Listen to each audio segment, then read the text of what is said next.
Bonjour à toutes et à tous, aujourd'hui je vais vous parler du personnage que vous m'avez de très loin le plus demandé d'analyser depuis le début de la chaîne, j'ai nommé Ellen Ripley, cultissimement incarnée par Sigourney Weaver dans Alien, le 8e passager, film de science-fiction horrifique réalisé par Ridley Scott en 1979.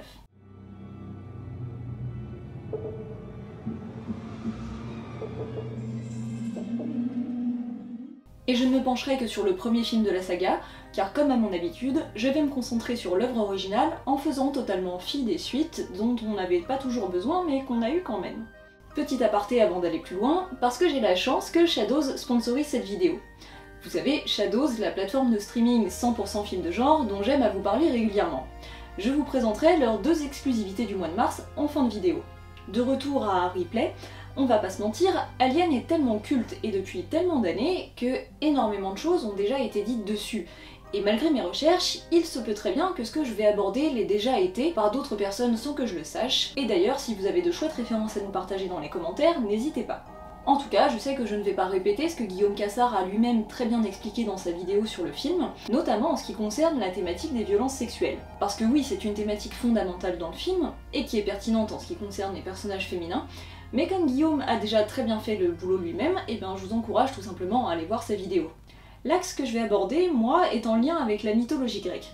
On trouve des échos à différents mythes grecs dans tous les films de la saga réalisés par Ridley Scott, Alien, Prometheus et Alien Covenant, et moi je vais me pencher en particulier sur le mythe de Prométhée. Comme son titre l'indique, l'histoire de Prométhée a très largement inspiré Prometheus, et ça aussi Guillaume Cassard vous en parle très bien dans sa vidéo sur le film. Mais selon moi, le mythe avait déjà fortement inspiré Alien des années auparavant.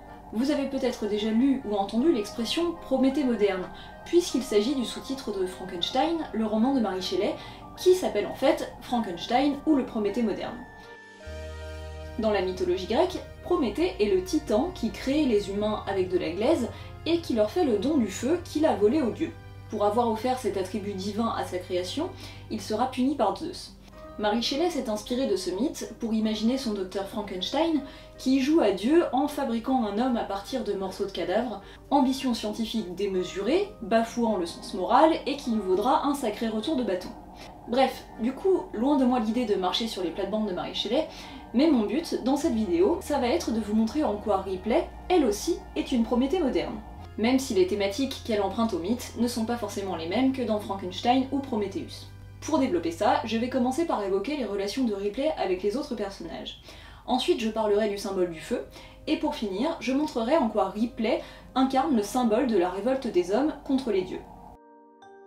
Je précise juste dès maintenant qu'il ne s'agit pas de superposer l'histoire de Ripley avec celle de Prométhée, parce qu'elles sont différentes et que ça ne s'y prête pas, mais qu'il s'agit de montrer quelles sont les thématiques fondamentales du mythe de Prométhée qu'on retrouve dans Alien à travers le personnage de Ripley. Alors avant de rentrer dans le vif du sujet, je vais résumer le film très rapidement. Évidemment, alerte spoiler si vous ne l'avez pas vu, vous avez l'habitude. À bord d'un vaisseau spatial où règne le silence, un équipage de 7 personnes est réveillé prématurément de son hibernation avec l'ordre d'aller débusquer la source d'un signal potentiellement extraterrestre émis depuis une planète inconnue. Là-bas, dans les ruines d'un mystérieux vaisseau, une créature mi-araignée mi-dégueu saute au visage d'un des membres de l'équipage pour lui rouler un patin narcotique pendant lequel le pauvre homme se fait inséminer à son insu afin de donner naissance, dans le sang et la bonne humeur, à un joli bébé tout rose. À partir de là, Junior va grandir très vite et se faire les dents sur les membres de l'équipage, tandis qu'on apprend que le but dissimulé de cette expédition spatiale était en fait de ramener l'alien sur Terre pour en faire la nouvelle arme biologique à la mode, quitte à sacrifier les occupants du vaisseau sur le chemin. I can't lie to you about your chances, but you have my sympathies. Ses collègues éliminés un à un, Ripley finit par se retrouver seul face à Junior, mais réussit à lui régler son compte à coup d'allumage de réacteur dans la figure, et se rendort dans sa capsule d'hibernation afin d'effectuer un retour paisible vers la Terre. Rassurez-vous, le chat survit aussi. Alors, j'ai dit qu'en premier lieu, j'allais parler des relations entre Ripley et les autres personnages. Vous aurez sûrement remarqué que Ripley, dans la première partie du film, n'a rien du personnage principal. Elle est même le personnage le moins mis en valeur en comparaison des autres. Évidemment, il y a la première séquence qui donne la part belle à Kane, et dans laquelle on ne distingue pas Ripley du tout. Mais même dans la scène qui suit, lorsque tout le monde se retrouve à table pour prendre un petit déj vitaminé, Ripley est subtilement rendue moins importante que les autres. Ce plan en mouvement qui nous fait découvrir successivement tous les membres de l'équipage nous montre Ripley uniquement de dos. Elle est la seule dont on ne voit pas clairement le visage. La première fois qu'on voit la tête qu'elle a, elle est au second plan, derrière Brett. Lorsque l'équipage se retrouve au poste de pilotage pour essayer de déterminer dans quelle partie de l'univers ils se sont réveillés, Lambert et Kane ont de gros plans et pas elle. Par ailleurs, sa voix est la plupart du temps entendue en off, c'est-à-dire quand elle n'apparaît pas à l'image, ce qui est beaucoup moins le cas pour les autres personnages. Bref, tout ça pour dire que quand le film commence, notre héroïne est, paradoxalement, le personnage qui a le moins de temps à l'écran.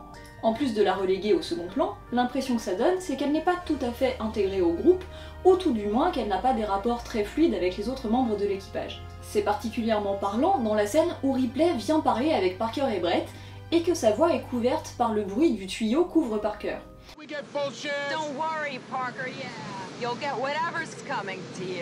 Son visage est aussi soit dans l'ombre, soit caché par la fumée, alors que c'est son premier vrai dialogue dans le film, même si elle a du mal à en placer une. Mais elle va petit à petit passer au premier plan de l'histoire à travers ces petits moments de confrontation avec Dallas, son supérieur, et c'est la relation qui m'intéresse le plus. Dallas est le capitaine du vaisseau et Ripley est sa lieutenante. Elle est là pour le seconder, discuter avec lui des ordres de mission et le remplacer quand il est absent ou quand il est mort. Les deux moments de confrontation dont je parle, c'est lorsque Dallas veut faire rentrer l'équipage dans le vaisseau avec le facehugger attaché au visage de Kane, et que Ripley s'y oppose pour des questions de sécurité, et aussi quand elle lui reproche d'avoir donné son accord à Ash pour ramener le cadavre du facehugger sur Terre. Avant de détailler ce qu'il se passe dans ces deux séquences, laissez-moi vous parler un petit peu de Prométhée et de son frère Épiméthée. Les deux frères se voient confier par Zeus la création des êtres vivants sur Terre, et Épiméthée se précipite sur la création des animaux, en leur donnant tous les attributs nécessaires pour survivre. Avant de créer l'homme, il distribua tous les dons les meilleurs aux animaux, force, rapidité, courage et ruse, plumes, poils, ailes ou coquilles, et ainsi de suite, si bien que plus rien de bon ne restait pour les hommes, plus d'enveloppe protectrice ni qualité d'aucune sorte, propre à leur permettre de lutter contre les animaux. Prométhée doit donc user de sa ruse pour offrir un avenir correct à l'humanité, mais ça on y reviendra plus tard. Avec cette partie de l'histoire, ce qu'il faut retenir, c'est la caractérisation des deux frères. Voici comment ils sont décrits dans le livre Les grandes figures de la mythologie de Fernand Comte, et dans l'ouvrage appelé La mythologie, écrit par Edith Hamilton. Autant Prométhée est intelligent, rusé, prévoyant, autant Épiméthée est naïf, lourd et insouciant. Prométhée, dont le nom en grec signifie prévoyant, était sage et plus sagace que les dieux eux-mêmes, mais Épiméthée, dont le nom signifie qui réfléchit trop tard, était un écervelé qui suivait invariablement son impulsion première pour ensuite changer d'avis. Ça ne vous rappelle pas quelqu'un ? Parce que oui, Dallas il est bien gentil, mais il a une fâcheuse tendance à ne pas réfléchir beaucoup et à se jeter sur la première option qu'il voit passer, et surtout à ne pas écouter les conseils raisonnés qu'on lui donne. Tout comme Épiméthée, c'est d'abord Dallas qui a une importance dans l'histoire, puisque c'est lui qu'on voit aller s'entretenir avec Mother à un stade du film où on sait à peine la tête qu'a Ripley. C'est lui qui est à la place où on prend les décisions, et pourtant peu d'entre elles seront pertinentes. Je disais donc que c'est dans ces confrontations avec lui que Ripley va peu à peu le remplacer, même en termes de mise en scène. Étudions le moment où les membres qui étaient partis en exploration rentrent au vaisseau. Cette fois-ci, et contrairement à toutes les séquences précédentes comportant plusieurs personnages, c'est le visage de Ripley qui est filmé seul et en gros plan, et ce sont Dallas et les autres dont le visage et la voix sont masqués par leur casque et le bruit. La mise en scène la favorise donc beaucoup et donne du poids à sa démarche rationnelle face à l'inconscience et à la légèreté de Dallas. Et ce qui rend d'autant plus choquant le moment où Ash fait fi de ses ordres et ouvre le sas. Yes. I read you. The answer is negative. In the hatch open. À partir de ce moment où Ripley aura commencé à prouver sa perspicacité, elle va devenir aussi présente à l'écran que les autres personnages. Ensuite vient le moment où Dallas accorde à Ash de conserver le facehugger. Ripley va lui faire remarquer que c'est peut-être un petit peu risqué comme décision, et comme le point de vue reste près d'elle, Dallas est dans un premier temps éloigné et petit par rapport à elle. Plus ça va, plus notre point de vue se superpose à celui de Ripley, et plus Dallas nous apparaît être un personnage peu fiable et finalement pas si important. Par la suite, Dallas finira par carrément disparaître, et pour cause vu que l'alien en fait son affaire, et c'est Ripley qui prend le relais à la tête du vaisseau, jusqu'à être à la fin, comme vous le savez, le seul personnage qui reste à l'écran. L'évolution d'Épiméthée et de Prométhée au sein du mythe est semblable. Épiméthée n'est là que pour faire les bourdes qui seront ensuite rattrapées tant bien que mal par Prométhée, ce qui fera de lui le vrai héros de l'histoire. Bon alors, cette ressemblance avec une relation fraternelle entre un personnage naïf et un personnage qui a la tête sur les épaules, c'est cool mais ça ne fait pas tout. L'élément essentiel du mythe de Prométhée qui est repris dans le film, c'est le vol du feu. Laissez-moi vous rappeler un petit peu l'histoire. Trop tard comme toujours, Épiméthée regretta son erreur et appela son frère à l'aide. Prométhée prit alors la suite de la création et élabora un plan tendant à assurer la supériorité de l'espèce humaine. Il donna aux hommes une forme plus noble que celle attribuée aux animaux, et à l'instar des dieux, il les fit se tenir debout. Puis il se rendit dans les régions célestes jusqu'au char du soleil, auquel, au moyen d'une torche, il déroba le feu, qu'il apporta ensuite sur la terre. C'était pour les hommes la meilleure des protections, bien plus efficace que toutes celles fournies par poils, plumes, ailes, force ou rapidité. Et oui, avec le feu, les humains vont pouvoir développer toute forme d'art et de technique qui vont assurer la prospérité de leur espèce. Bon, par contre, ça a forcément rendu Zeus un petit peu vénère de se faire voler un attribut divin, et en plus de le voir donner à de vulgaires mortels. Et de ce fait, il va punir Prométhée, et les humains aussi d'ailleurs. Mais ça, ce sera pour la suite. Pour revenir au feu, on va voir comment cet élément, ou des substituts de cet élément, sont mis en scène comme quelque chose de très précieux, si ce n'est le fil auquel tient la vie des personnages. On remarque notamment des séquences qui mettent en valeur l'aspect précieux mais aussi vulnérable de la lumière. Prenez la séquence où Ripley, Parker et Brett cherchent le bébé alien, ou celle où Dallas part traquer la bestiole dans les conduits d'aération. Les lampes torches et les lance-flammes sont filmées au centre d'une image très noire, et les lignes de fuite, soulignées par l'architecture des couloirs, pointent toutes vers cet élément crucial. C'est parce que cette source de lumière constitue le seul atout des membres de l'équipage face à l'alien. Et je me permets de mettre la lampe torche et le feu du lance-flamme dans le même sac, parce que je rappelle que dans l'histoire de Prométhée, le feu donné aux humains représente entre autres la technologie qu'ils vont pouvoir développer à partir de celui-ci.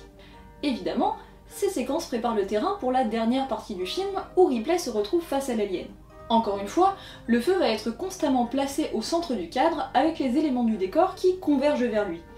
Il est le feu qui représente la sauvegarde de l'espèce humaine à travers la survie de Ripley, mais sa flamme instable traduit la fragilité de la situation de notre Prométhée moderne. Le feu que Prométhée a volé aux dieux pour le donner aux humains, Fernand Comte le décrit justement ainsi. Ce feu a pourtant perdu de sa permanence. Il est précaire, il faut le garder précieusement, le protéger, l'alimenter. Pour tout dire, il est mortel comme le seront les hommes. Cette mortalité de la flamme et de sa détentrice, on ne peut pas l'ignorer. Remarquez comme tout est fait pour que les sens humains soient mis à mal.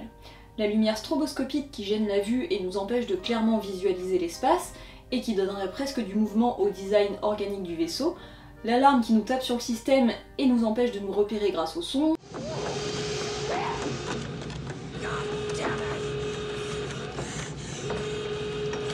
en gros, seule la brillance de la flamme persiste à travers la fumée et la lumière changeante. À ce moment-là, l'alien et le vaisseau ne font qu'un, et l'humain n'est plus chez lui. Il est chez cette créature toute puissante que H appelle l'organisme parfait, que j'associe volontiers aux dieux auxquels Prométhée s'oppose.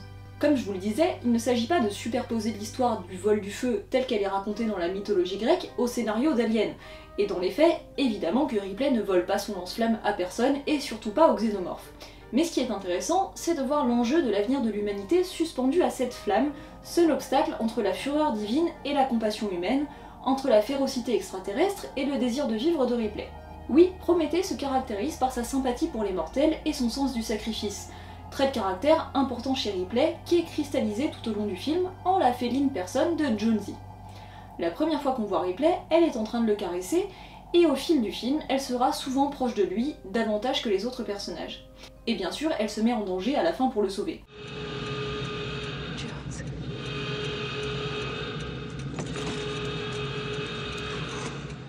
Comme je parle du sens du sacrifice de Prométhée et de Ripley, je me permets de m'écarter une seconde de ce qui concerne le personnage pour souligner un autre parallèle à faire avec le mythe. Après le vol du feu, Zeus décide de punir Prométhée et il n'y va pas avec le dos de la cuillère. Il décide de le faire enchaîner à un rocher du mont Caucase où un aigle viendra lui dévorer le foie tous les jours. Tous les jours parce que son foie se régénérera chaque nuit.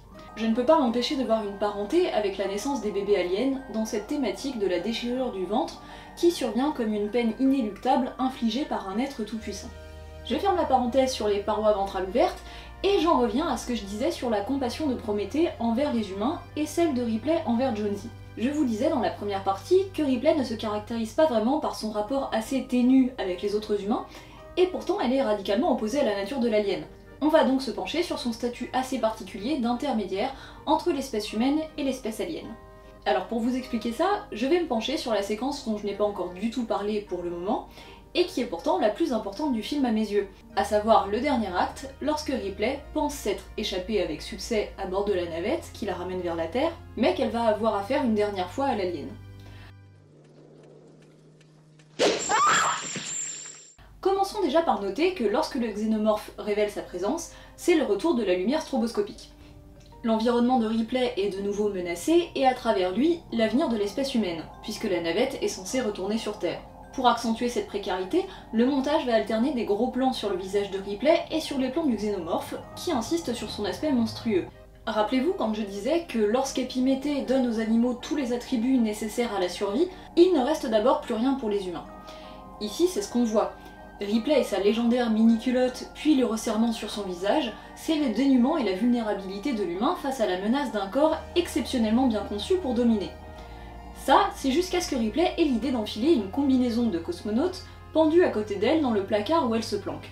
À partir du moment où elle l'enfile et qu'elle met en place sa stratégie pour dégager l'alien du vaisseau, la succession des plans va cette fois-ci les associer. L'aspect brillant du casque de Ripley rappelle la tête du xénomorphe, de même que les tuyaux de sa combinaison rappellent les protubérances dans le dos de l'alien. Toute de blanc vêtue, c'est comme si elle était devenue elle aussi un organisme parfait, mais une version vertueuse car douée de réflexion et de compassion. Et c'est encore une fois par le feu, c'est-à-dire à coup d'allumage de réacteurs dans la tronche, qu'elle va se sauver et faire triompher l'espèce humaine. Comme dit plus haut, Edith Hamilton décrivait Prométhée comme étant plus sage et plus sagace que les dieux eux-mêmes. Et c'est ici que Ripley le prouve. Fernand Comte dit encore de Prométhée qu'ingéniosité et fourberie sont entre ses mains des armes puissantes. Sous-entendu contre les dieux. Et je pense que cette séquence illustre exactement la même chose. D'où l'intérêt, je pense, de marquer une différence entre Ripley et les autres membres de l'équipage dans la première partie du film, pour mieux faire écho à cette scène finale où elle est, dans sa combinaison d'organismes parfaits, à la fois un peu plus qu'humaine et aussi la démonstration que grâce au feu et à la technique, l'humain dépourvu de défense peut devenir le plus puissant des mortels. Elle est à la fois Prométhée et la démonstration du projet de Prométhée pour les humains. Ripley n'est jamais complètement une mortelle comme les autres, alors déjà on note que elle ne meurt pas, car elle est soit en retrait d'eux, soit plus puissante qu'eux, et se définit essentiellement par sa compassion dans son attachement à Jonesy, et par sa ruse dans sa victoire contre l'alien. Elle incarne un entre-deux qui rappelle celui du titan Prométhée, ni dieu ni humain, mais dont on se rappelle comme du symbole de la révolte des hommes contre les dieux, et le sauveur du genre humain. Son nom est resté celui d'un grand rebelle dressé contre l'injustice et l'abus de pouvoir. En ce sens, pas étonnant que Ripley soit celle qui se méfie en premier de l'androïde H qui n'appartient pas réellement au genre humain, au sein de l'équipage d'un vaisseau où le thème de la création de la vie est omniprésent. Oui, parce que, comme pour les thématiques sexuelles, je ne suis pas revenue dessus parce que ça a déjà été suffisamment dit, mais la séquence de l'éveil de l'équipage, l'intelligence artificielle du vaisseau qui s'appelle Mother, ou encore la naissance des bébés aliens, tout ça renvoie à des questionnements sur la naissance de l'être humain et de la nature humaine, et à ses possibles perversions à l'époque moderne. D'où la pertinence, selon moi, de mettre en scène un nouveau personnage de Prométhée moderne qui, perdu dans l'espace bien au-dessus du monde des humains, va défendre leur cause contre ceux qui pourraient si facilement les dominer. Je terminerai avec une phrase des Métamorphoses d'Ovide qui rappelle que grâce à Prométhée, l'homme, distingué des autres animaux dont la tête est inclinée vers la terre, put contempler les astres et fixer ses regards sublimes dans les cieux. Ainsi, la matière, auparavant informe et stérile, prit la figure de l'homme, jusqu'alors inconnu à l'univers. Pour résumer et surtout pour conclure, ce que j'ai voulu vous montrer, c'est comment les thèmes fondamentaux d'un mythe comme celui de Prométhée trouvent une réécriture contemporaine et adaptée à notre époque à travers le personnage de Ripley. D'abord en étudiant comment Ripley est mise en scène de manière singulière par rapport aux autres personnages, ainsi que ses relations avec eux. Puis en me penchant sur la manière dont le symbole du feu, indissociable de Prométhée, est utilisé. Enfin, en voyant comment tout ça contribue à ériger Ripley au statut de titan, ou plutôt de titanide, le mot féminin, lors de cette dernière séquence qui révèle tout le potentiel du personnage. Je pense que dans Alien, Ridley Scott livre une version positive de Prométhée moderne, ce qui ne sera plus le cas dans Prometheus et Alien Covenant, qui ont un axe beaucoup plus proche de celui de Frankenstein. Parce que le mythe de Prométhée a bien d'autres histoires et ramifications que celles que je vous ai racontées ici. Et si vous allez voir un petit peu tout ça, vous verrez qu'il a aussi, malgré lui, attiré un certain nombre de malheurs sur les humains. Donc même si je n'ai pas d'affection particulière pour ces préquels, je trouve ça intéressant de voir comment la relecture du mythe par un même réalisateur a pu évoluer au fur et à mesure de ses films et de ses personnages. Voilà, j'en ai fini avec cette analyse, et maintenant je prends juste quelques minutes pour vous parler des 2 exclusivités qui sortent sur Shadows ce mois-ci, puisque la plateforme me fait le plaisir de sponsoriser cette vidéo. Pour rappel, Shadows est une plateforme de streaming qui vous propose exclusivement des films de genre, des monuments de l'horreur tout comme des perles rares, avec de nouvelles exclusivités chaque mois. Et en mars, la plateforme accueille 2 films avec des personnages féminins principaux. Je parle en l'occurrence de Bliss, réalisé en 2019 par Joe Begos avec Dora Madison, qui raconte l'histoire d'une artiste peintre de Los Angeles, en panne d'inspiration, qui retrouve sa créativité grâce à une drogue mystérieuse qui la fait basculer dans un tourbillon étourdissant de couleurs, de débauche et de violence. Le 2e film s'appelle Lucky, il a été réalisé en 2020 par Natasha Kermani. Brea Grant, qui est aussi la scénariste, y incarne le rôle de May, une autrice qui se fait attaquer tous les soirs par le même homme masqué avec un couteau, ce dont son entourage et la police semblent se battre joyeusement les steaks. C'est un film que je vous conseille parce qu'il propose une revisite féministe du slasher à la lumière de thématiques actuelles, comme la charge mentale et surtout la minimisation des violences quotidiennes faites aux femmes, tout ça avec des propositions intéressantes et une certaine fraîcheur. Bref, encore du neuf sur Shadows, et si vous n'êtes pas encore abonné à la plateforme, je rappelle que l'abonnement est à seulement 4,99€ par mois, sans engagement. Sur ce, merci infiniment de m'avoir écouté, ça m'a vraiment passionné de faire cette vidéo sur replay, alors qu'il y a encore quelques temps j'étais persuadée que j'en ferais jamais. Donc j'espère sincèrement qu'elle vous aura plu, surtout que je sais que beaucoup d'entre vous attendaient que je dédie une vidéo au personnage. En tout cas, si ça vous a plu, n'hésitez pas à vous abonner, à liker pour soutenir la chaine, exprimez-vous dans les commentaires, et à très vite pour la suite.